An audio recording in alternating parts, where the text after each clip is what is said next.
Welcome back. This is Bravo Zulu Radio, and you're listening to Riley Davison. And I am so glad that you cared to join us today because on today's show, this is the wonderful Lisa Alonzo. Thank you so much for joining me, Lisa. Oh, thank you, Riley, for having me. It's an honor to be here with you tonight. Thank you. So the very last time we saw each other, you were one of the very first people that I ever did. You were the very first person I ever did a live interview with that we videotaped and everything. And then that was in March.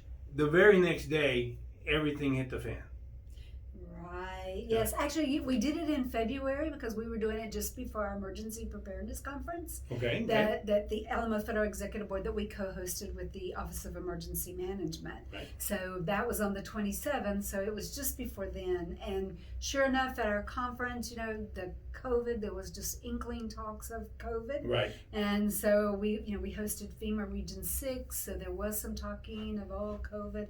And then within days, we were hit with everybody close up shop, go home, Right.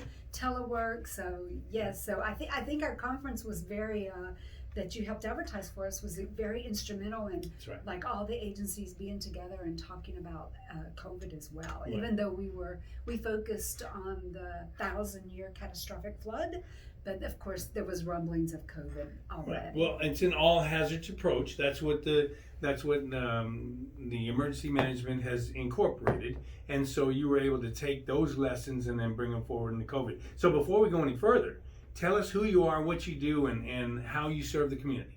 Okay. As you already said, I'm Lisa Alonzo, and I'm the Executive Director of the Alamo Federal Executive Board.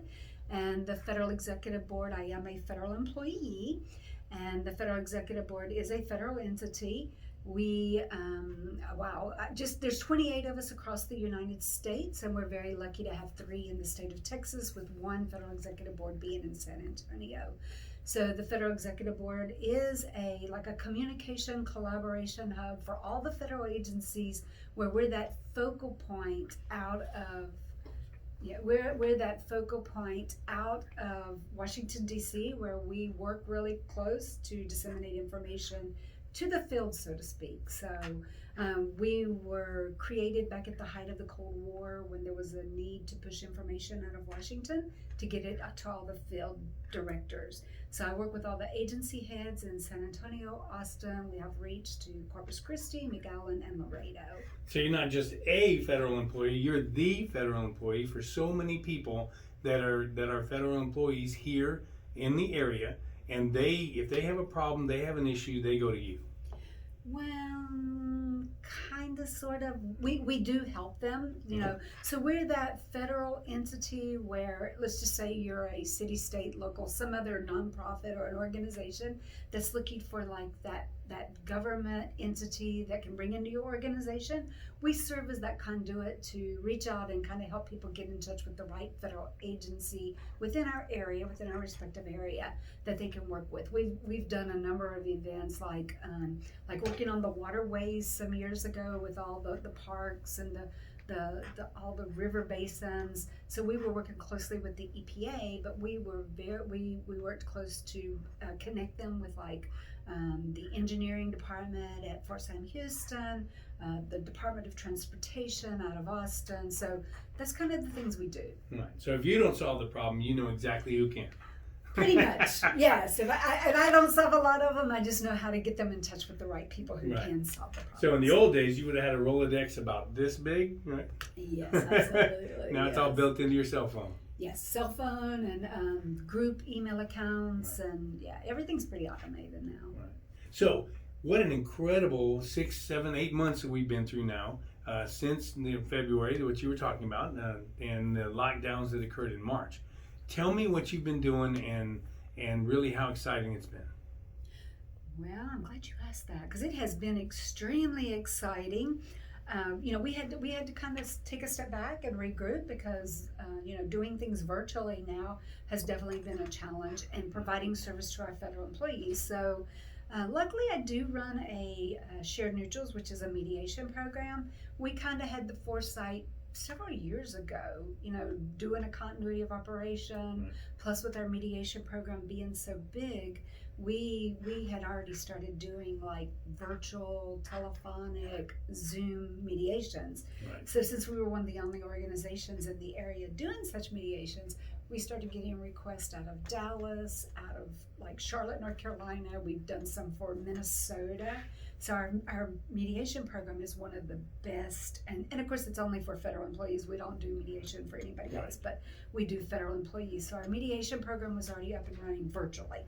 But some of the other things that we weren't doing virtually, we did have to take a step back, like running a leadership program. We have several leadership programs where we had to take all of that and figure out a way to take it on a virtual platform. And it took us a little bit, but Sure. we've succeeded in doing that. So it's amazing what you can do. I'm just so shocked in what like COVID has taught me about myself personally, how to persevere, how resilient, how to do without certain things, yeah.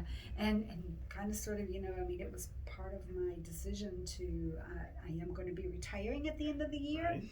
And so COVID's like, it kind of helped me personally to say, wow, you don't need this and you don't need that. And you could scale down and you can, so it kind of opened my eyes to a lot of situations of where, you know what, why don't you just retire? So, yeah. So, well, we're going to be sad to see you go. And I couldn't imagine being the person that's going to try and fill your shoes after you've been doing this for how long? Well, I've been for the federal government. I have 36 years for the federal government, and I have almost 8 years as the federal executive board director. Yeah. Right. So I'd hate to follow in behind you. I really would. You know what?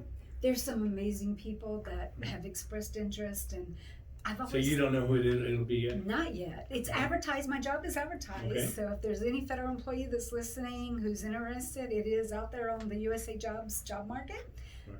It is. I have the absolute best job in the federal government. I love what I do for our federal employees. I lay awake all hours of the night thinking, what can I do for them today? Because I do love it. It is the best job I've ever had. That's awesome. Yeah. So, and you do bring a passion to it, and that's one of the reasons why now we're friends through Community Emergency Response Team. That's how we first met. And so you were talking about things that we really want to bring forward for the people that are listening. And you were talking about resiliency, you were talking about perseverance, you were talking about things that you can do without, because in essence, emergency management's part of what you live, what you do. Yes. Right. Yes. And this is exactly right. I mean, when you think about tying to COVID, because we've also started doing like reconstitution webinars, working close with FEMA to make sure that we get PPE out to folks. Personal protection equipment. Yes, right? that. Okay. So we've worked really close with FEMA and other organizations, ensuring that some of the, and not necessarily DoD, but some of the smaller agencies who don't have that DoD connection, where we got them FEMA, the PPEs, stuff. And so it has been it's been a definite eye opener. And also, when you first went into lockdown, it was like, oh my God, getting the mask and everywhere you go and everything you did with that. And now, learning to live with it, recognizing, the hand washing, wearing the mask when you're out and about, and just taking all the necessary precautions that, we need to take. And so. Well, I remember when working at the Emergency Operations Center when the hurricanes were in several years ago, and the flu came in around the same time, and that's when you started to get, no more handshakes. It's a bro. That's where you get the fist bump and what have you. It's amazing how these things have changed our daily lives, and so now our lives are different on many respects, and especially we'll go into, I think, the election on the second half. But our lives are different now because we've been impacted by H1N1, H5N1, and all of the others that have led up to now here we are at COVID. And what an incredible event that has really impacted our lives and really tested our mettle, so to speak, to find out what we're made of as people. And that's what you were speaking to. Yes, absolutely. I mean, I have to agree 100%. It has been a definite eye-opener. I do have a teenage daughter who likes to get out and go, and I guess, it impacts them differently. Sure. So, I made sure there were some specific precautions, like, hey, if you're going to go out, I mean, there's no way you can keep them, she has a job. She had to get out and do a job. and then trying to keep them from their friends and stuff, that was almost next to impossible. So the idea was, when you do come home, you take your clothes, you throw them in the washer, you go take your shower, and you wipe down behind yourself. So yeah, things like that have definitely been eye-openers, and I'm looking forward to the day we get back to our new normal, whatever that is. Because it's definitely. You think we'll ever get there?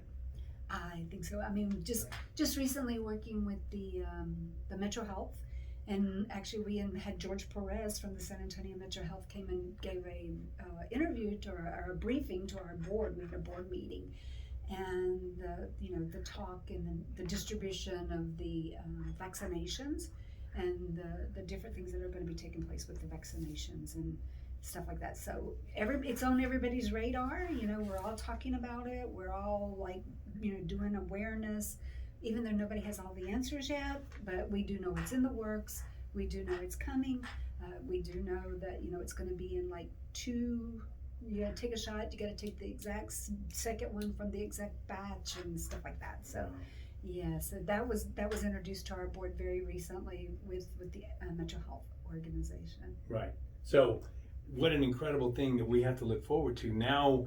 When we've dealt with, first of all, the impact of the disease coming into our lives, and then the economic fallout, and then now you're really going to have a vaccination fallout, because there are people that don't want anything to do with the vaccination, and then you're going to have the powers that be saying, well, no, this is something that we need to, it's part of our, everyday plan. It's part of what needs to happen.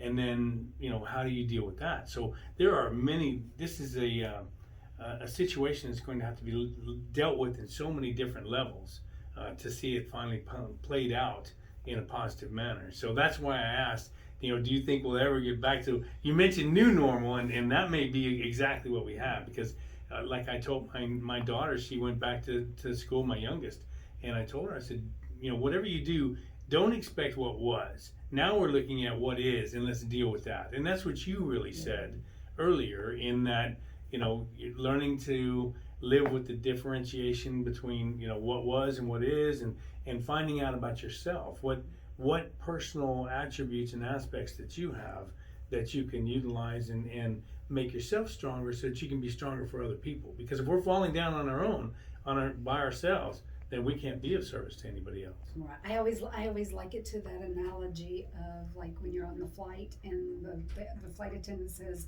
when your air mask drops, make sure you put it on yourself, and then you pick your favorite kid to do second. No, pick your favorite child, whichever one you're going to put it on next. But no, so the whole thing of taking care of yourself before you can take care of others is a very true statement. Yeah. And as far as to even reconstitution, recognizing that not everybody can go back, because you do have those people in those vulnerable populations that they may never go back until, of course, a vaccination is implemented. There's a lot of fear out there. Yeah, there are. I mean, taking those necessary precautions for all those folks, and if you have all these underlying issues, and that's why it's so critical to stay so healthy. Right. Yeah. So this is Riley Davison, and you're listening to Bravo Zulu Radio. And so you mentioned reconstitution. So you're talking about continuity of operations. Not everybody's going to understand all that. Walk us through that. Starting with continuity of operations, walk us through those different steps that get us to reconstitution. Okay, so if there is an event, and in this case a catastrophic event, like everybody, you're at the office one day, you should already have a plan in place on how you're going to continue your critical business day-to-day operations. That doesn't mean you're going to be doing everything. Just like the FEB, we weren't doing everything. When we started we shut down the office, we cleared out, we went home and started teleworking. Of course, there's the process of setting up your systems and working out all those bugs. And then you're not going to do everything you did on a day-to-day basis, of course. It's only going to be those critical, mission essential duties that you would do. So you're doing those day-to-day now. And as we've gone into, being in there a little bit longer, we've added some things too that have been critical, because we started recognizing that people were at home, they needed that reach out and touch. And that's kind of what the FEB does. We run leadership programs. They're used to being together. So, we started doing some Zoom training where we all just got together and discussed topics and things like that, things that were important to people. So, so as far as going back now to continuity of operations, so you're doing this, and then once you've determined you're working at an offsite, because you've now, in our cases, we all went home. Sometimes I've seen where cities, like city organizations, will go to the next sister city. So that's what continuity of operations. You've already had the forethought of where you're going to take your mission essential requirements to another location, so that you can carry those duties on without stoppage. So pretty much all federal employees are required to already have that implemented, and we did. So we've been teleworking off and on, and and experimenting, I guess, which made it very easy for us, because we were doing some teleworking. So then once you now start thinking, okay, so getting into the reconstitution phase, you're thinking about how you can take those critical operations back into the facility. And that becomes really critical when you're those agencies that we deal with, like Social Security Administration, IRS, where you need to receive people. So now you've got to go in and open up your organizations so that you can start continuing those duties, because not everybody can do the online stuff. Not everybody has access to that. So there are some face-to-face components that just will never go away. Right. So, and really the government got a head start back when President Obama was in power, during the flu epidemics, H5N1 and H1N1, because that's really where the push, because I taught the Pan Flu course at that time, and that's really where the telework started to be mandated, where they were telling people, in departments, because every single department of the federal government has to have a continuity of operations plan, what they call COOP, and then any state or municipality that does business with the federal government, they're required to have a COOP plan in place. And at that time, then that's when the federal government started to say, you need to be ready to stay at home, to shelter at home, to work from home. And so that's why when COVID came around, it's like, okay, wait a minute, let's pick up these books, dust them off. We've already been here, and we've already been teaching this, so now let's put it into practice. And so this is something, continuity of operations is not something that literally stops at the federal level or the state level or the local level. It's really something that every family should be putting into place. Absolutely, 100%. And especially, during we're almost at the end of hurricane season, but during hurricane season and tornadoes and, what a crazy hurricane season we've had. Yeah, we have. But I mean, for instance, like me being on the CERT team for San Antonio, or for Windcrest and for Bexar County, I have my go bag ready, and I have my food. I'm a prepper, kind of sort of on a mini scale, so that if there is something, I do have all of that put up, and especially water. I love, I keep water for sure. Well, the recommendation is, that's what I was telling my wife the other day, and the recommendation is 1 gallon per person per day, and that doesn't include washing or bathing or anything. That's personal hygiene. Yes. So that's, when a family like ours, I mean, that's a lot of water. That's a lot of water. And a lot of storage area. Right, yes, that's exactly right. Yes. So when you talk about being a prepper and what have you, why not? Because you are really more in the know than most people as to the different threat levels that you're going to need to be able to deal with. I mean, especially because you're responsible in your position now, that when a federal family, a federally employed family, has a situation, well, they're going to be looking to you for that guidance, and that's what you've been doing these many years now, is preparing people for exactly what they just had to deal with.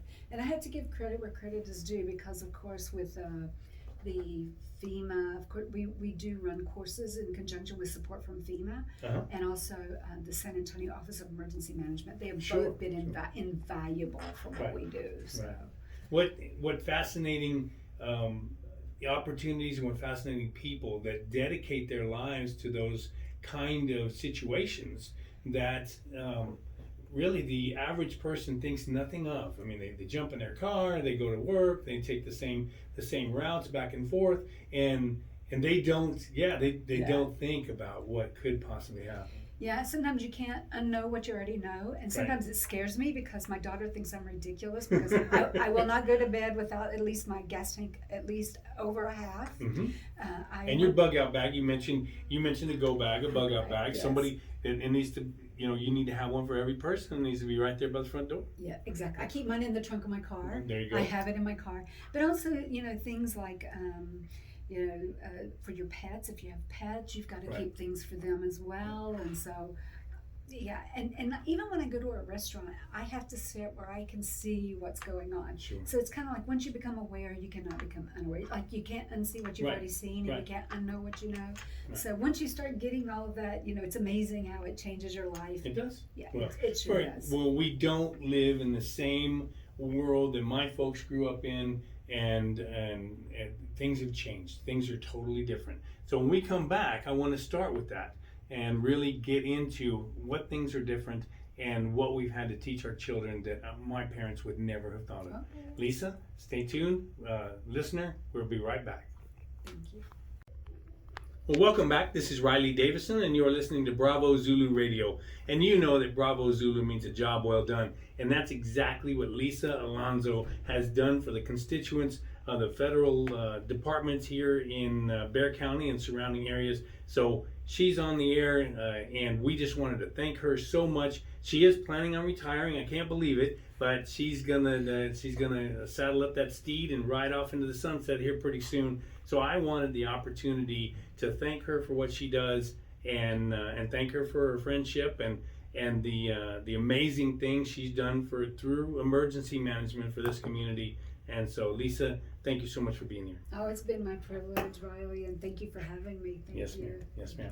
So we were talking at the end of the first half about the different ways that we've had to teach our children that our parents would never have thought of. When my folks were growing up, they didn't lock the car door, they didn't lock the front door, they didn't worry about those things. But those things are so real to our way of living now that it's changed everything about how we have to teach our children as far as stranger danger and literally family danger as well, that we've covered with other interviewees. And so just tell me, because I'm going to go into a little bit here in a second, just tell me what you think has been the greatest impact as to what we have to teach the children.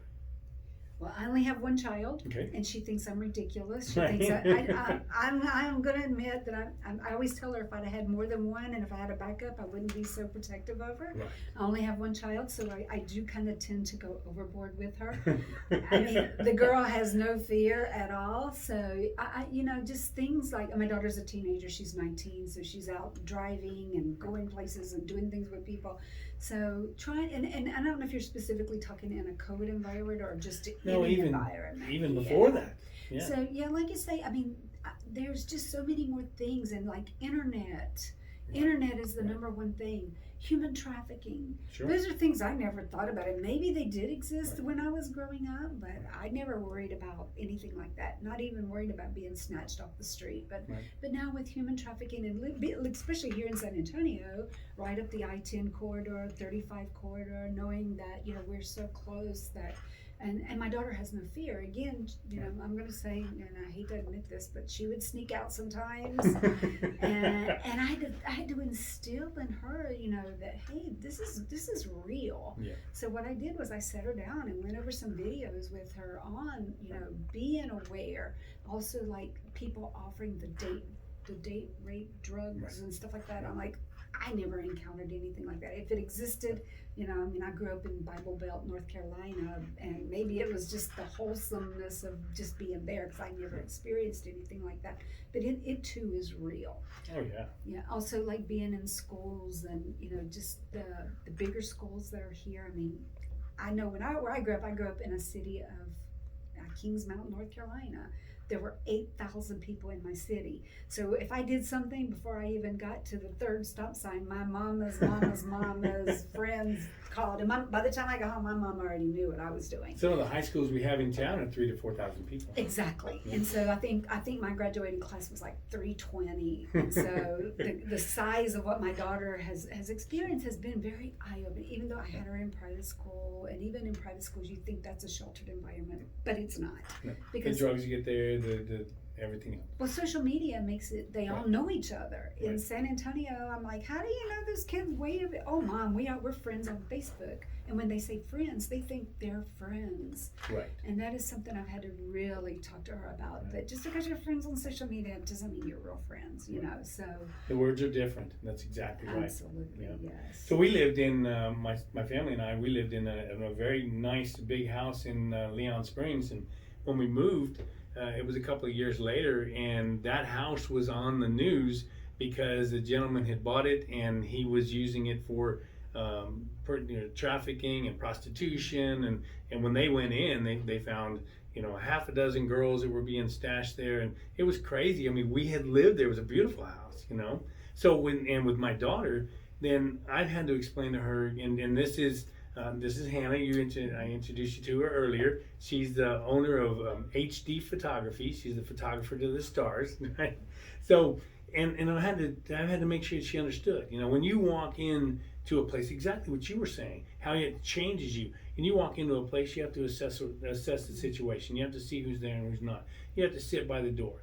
You have to make sure that you've covered the exits. All of those things are because why? We've seen people get trampled because the fire starts and they're not able to make it to the exit. Or one of the ones that I remember when I got out of college was a young officer went to he was eating at the church's fried chicken on East Commerce, and he had his back to the door. He was a young guy, and the guy walked in and was having a bad day, a really bad day, and shot him in the back of the head. So, and I don't remember his name off the top of my head, but I mean, I remember it vividly and thinking, this is, the world's changing and how much more it's changed with the things that we see, and who knows now, as we literally, we know, we don't know, we're not sure whether we have a president-elect, a new president, what do we have? And then now, I mean, we're talking here with the downtown, the businesses are boarded up, and who knows how long that'll have to be, because who knows how long it's going to take before the decision's made, or whether a decision will be made, or whether it goes to the Supreme Court and it comes back out. Who knows? That's what we're living with now. Yeah. I mean, to me, I believe in a democracy, and I believe that our system is built that the democracy prevails. So I'm putting my trust in the democracy, and as a federal employee, we can't talk too much about in violation of the Hatch Act. And I wouldn't want to get you in trouble. Yeah, no, yeah. So there's things that I can and can't talk about, but I do believe in the democracy, and I think that it'll play out the way it's supposed to play out.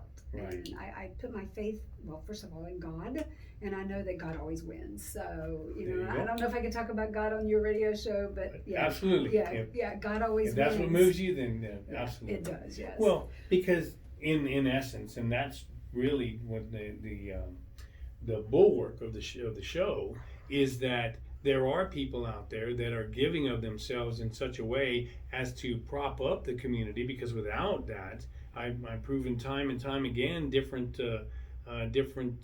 subjects and what have you, different organizations, that there are people that are holding up our society because so much of it has failed. But you're exactly right. If it wasn't for that plan that like Churchill said, you can see that there's a plan being worked out here below. If it wasn't for that plan, then what would it all be for? Yeah, and I'm a strong believer in that. And again, this is my biblical part: is that darkness comes to light, and so no matter what might be going on, the good always wins. And that's just how I've always lived my life: is good always comes out on top. And do the right thing. And I tell my daughter every day, just do the right things. Be around good people. I'm a John Maxwell coach, speaker, and trainer, like I said to you before. And one of John Maxwell's items is, look at the 5 people you hang around. And that will tell you how you are in your life. Sure. And I tell my daughter that all the time, you pick your friends by, good friends. And if you're the smartest one, you need new friends. And, those kinds of things I tell her. If you're the smartest one in the group, then you need a new group. Right. And things like that. So, it's true. You want to be around people who make you a better person. And I try my best to pick people that I run with. And I have some amazing friends. I could spend the rest of the time we have together going over my posse, so to speak. But I have some amazing friends. So. Well, I have to say that sometimes that tunnel of darkness can seem very long. But you're right. There is always that light at the end of the tunnel. And one of the things I used to tell starting with my youngest boy, is that I had heard it many years ago, and basically you can't soar with the eagles when you're running with the turkeys. That's what you were saying. Yeah, or the buzzards or whatever. Yeah. Right. That's the way I told the boys. So, but that's exactly right. You have to surround yourself with people that are going to be uplifting, that don't see the glass as half full, that recognize that we're here for a reason, that do everything in their power to be uplifting and to continue to make the world a better place. Because otherwise, even if you're just standing still, even if you're saying, like Switzerland, I'm neutral, I'm not going to get involved, you're still getting behind. Well, and when you're just saying the difference between boys and girls, like I know my daughter is a big social media. She's very popular on social media, and it drives me crazy because sometimes girls, they need that affirmation, and oh my God, I didn't give it 2 likes, really, I mean, and I'm shocked at how many girls talk about that kind of stuff, Right. and how social media now just drives them, and how. I mean, you've seen some young girls who have done some drastic things because of things that have been said about them or done to them on social media. It can be so good, and then it can be kind of like, wow. It has a propensity to be good. There's no doubt. But just like with anything else that man touches, he perverts it in some way, and that's exactly what's happened. Yeah. And so, no doubt, and so the social media can be just as destructive. As a matter of fact, I would have to say it's got to be 75-25. 75% of it's got to be destructive, and 25% of it to be good. So, I mean, what a capability! Like I've told the kids for years, is that at your fingertips you have the greatest research functions that have ever existed in all of humanity. You can look up the Library of Congress. It doesn't matter. And when you look at the Library of Alexandria or anything, all of those pale in comparison to what's available to them now. And what are they looking at? Memes and vines and really dumb stuff. That's in the end so meaningless. When you compare it to the world that we're living in, the people that we have an opportunity to leave with a positive contact. Well, it's just like, I took some of my stuff already to where I'm moving to, and I took a big shipment, and I had like 30 boxes of books, and the guy goes, I've never seen anybody with so many books. I'm a reader. Right. I might have 5 books at one time I'm reading at one time. Yeah. So I do the same thing, but it's hard to get through them all. Yeah. Yes. No, and so my wife is always. I remember one time we were driving down the road when my oldest was young. So this is many years now, and we were driving down the road, and I turned and I looked and I hit the brakes, and the whole car squealed, and she goes, "What are you doing?" And I jumped out, and there was in a vintage bookcase, there was an Encyclopedia Britannica from 1909 or something like that. I was like, I couldn't believe it. The price was like $26 at that time. That was a lot of money, and I was thinking, I got to have it, And so I bought it. She goes, "What are you going to do with that?" And I said, "Here's a boy that we're going to have to teach, and look what's here, and what's different." Even though, so you're right. They don't even. I remember the encyclopedia salesperson coming to the house, and that was a big deal. And Mom invested in that because she knew it was going to be for us. Nowadays, they don't even make encyclopedias anymore, I'm sure. Well, they don't go to the card catalog either, Riley. Right. Oh, I remember that Dewey Decimal System. They don't go and look those up either. Right. Yeah, and talking about changes, we're on such a fast pace of changes that, it's hard to even keep up. That's another reason I'm thinking about retiring. I don't want to keep up anymore. Right. Even though I am a techie person and I do love what I do, I'm looking for a little simpler things, Sure. because it's happening so fast. You're exactly right. This is Riley Davison, and you are listening to Bravo Zulu Radio, and change is happening very fast. It's amazing how fast that change can come into our lives and really differentiate yesterday from tomorrow. I mean, here we are. We've got today. We call it a present because it is a gift. But how fast things can change. That's exactly right. So, and we do. So I'm one of the old kind of guys. I like that. I still do pen and paper. You see me taking notes and pulling out the books, and I'll start. Maybe it's part ADD or what have you, but I'll start like 7 or 8 books, and I've got them folded open and in my study, and so I'm in a different place in each one. But that's the way I learn. A little bit here, a little bit there, and then there's biblical lessons in that. But that's how you have to do it if you're going to make sense of the world that we live in today. I mean, I don't know about your children, but my daughter, she would have headphones on, music going, TV, Right. her phone going, Yeah. and reading a book at the same time, but on a Kindle. Yeah. So, I mean, I could never have done that. I mean, I needed peace and quiet. And, Sure, yeah. and I still do. And I'll lock the door, and if I'm going to read or do anything, then they know that I need that space.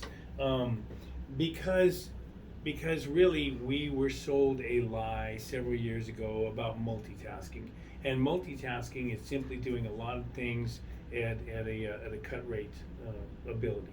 Something suffers. Yeah, absolutely, it has to be. And people don't recognize that even with a computer, they think, well, the computer's multitasking. No, it's not. It's doing it's setting different packets at different times, but it has to stop one thing to do the other and then come back, and it's doing it very quickly. But just think of what we're robbing ourselves of, that opportunity to be better than we could be, because we're trying to do too much. I think one of the biggest things that has helped me along that way is every night I sit down at the end of my day before I go do anything else, I journal. Right. So tonight you and Hannah will be part of my journal, and so I write notes about things that happened during that whole day. And no matter when I go in back and look at it, I did some time ago, I did for Mothers Against Drunk Driving.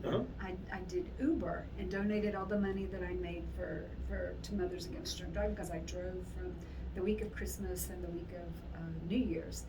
And the people that I met on that Uber drive, I took notes, I talked to them, and then I pulled over and took notes. And I thought, wow, if I were a real Uber driver, I would write a book. And every time I've gotten in an Uber, I tell the Uber driver, do you meet interesting people? You should write a book. And I told any of them if they ever did to give me royalties on it, because I met in 2 weeks, I met the most amazing people. Right. So that's fascinating. We have to love people in order to do that. It can't. So in the Uber thing, it couldn't just be a job. In other words, you'd have to really care about people. And I mean, let's face it, trying to find somebody that really cares about other people is becoming more and more rare. Well, in fact, my boss asked me, yes, she's thinking about replacing me for my job. She says, I said, you know what, you gotta have somebody who genuinely loves people, who genuinely loves being out there in the community, who genuinely loves giving to the community, because I did create a leadership alumni association, and our whole mantra is giving back to the community. So we go out and donate. Sometimes, I mean, this year was cut short, but we'll typically donate over 1,000 hours a year of doing things in the community for like Haven Farm Road, Boysville, the Battered Women's Shelter. I mean, just a Morgan's Wonderland. We go out there and work with and volunteer at all those organizations. That's awesome. So you have to have somebody so to the person that thinks that they're going to come in, they're going to fill Lisa Alonzo's shoes, male or female. Actually, I mean, the male can wear his own shoes, but you understand what I mean. But in essence, you have to love people, because some of the things that you have to deal with are detrimental to your own health, detrimental to your own peace of mind, and you have to be able to overcome that and recognize that there's a greater reason for what you're doing. Yeah, absolutely. Like I said, I lay awake at night thinking about the federal employees and what I can do to make things better and how I can help and what can I create to give back to the feds. Right. And you know what? There's so many people like that. There's going Right. to be somebody amazing, and I want I'm them. trying to find each and every one of them. Well, I want them to put their signature on what, because when I took over the program, I added my personality and my Right. signature items. So I'm sure the next person will come in and they'll add their signature items. Sure. And that's what I love about the job. You can do whatever you pretty It's want. moldable and customizable. Well, and I worked in the HR world where everything was, regulatory. There was no leeway to, maybe you could use some subjective and objective things. But this one is in the gray. And if you have a problem operating in the gray, then it's not the job for you. But I like operating in the gray because I like being able to do my own. And I have the most amazing boss who just lets me, she knows she can trust me. She Right. knows I have the best interest of the federal government. I have 36 years. I believe in the federal government. I've never seen those employees that some people talk about that are lazy and, just getting by. I've never seen that version of a federal employee. Well, they hide from you. Well, yeah, they hide from me because I would get them. But the ones that I see are hardworking, Sure. dedicated, committed, and give more than what they get. So, Right. yeah. So really, in a nutshell, we were talking about the CERT, Community Emergency Response Team, and we were talking about those fundamental principles behind that. And you mentioned it, the fact that you have to take care of yourself first in order for you to be able to do anything for anyone else. And then from that point forward, it's about doing the maximum amount, being the maximum benefit to the maximum number of people. And that's what you've done with your federal, the job that you've done for the feds. Oh, well, thank you, really. Yes, so thank you. I mean, like I said, I would do this for free if I didn't like to eat and I didn't have bills to pay. I certainly would come in. I would work the job that I work for free, but I do have to feed my daughter and I have dogs to feed, so I do have to get paid. Well, we wish you all the best, and I think you're moving out of state, but we're still going to consider you a Texan no matter where you go. Oh, well, thank you. Mhm. Yeah, I mean, I'm moving right into Hurricane Alley. What was I thinking? I was going to say something. Being an insurance adjuster myself, as soon as you mentioned that, I thought, no, I'll just stay away from that. Yeah, no, But- yeah, Your bug out bag may come in handy. absolutely. I'm sure it will. Well, this is Riley Davison, and you've been listening to Bravo Zulu Radio, and we have had Lisa Alonzo on in the studio, and just so grateful that she showed up and to give us that positive outlook that she has, and so on behalf of the community, Lisa, I just want to say thank you. Thank you, really. Thank you, Hannah. You're amazing. Thank you. All It's a right. pleasure. Thank you. Yes, ma'am.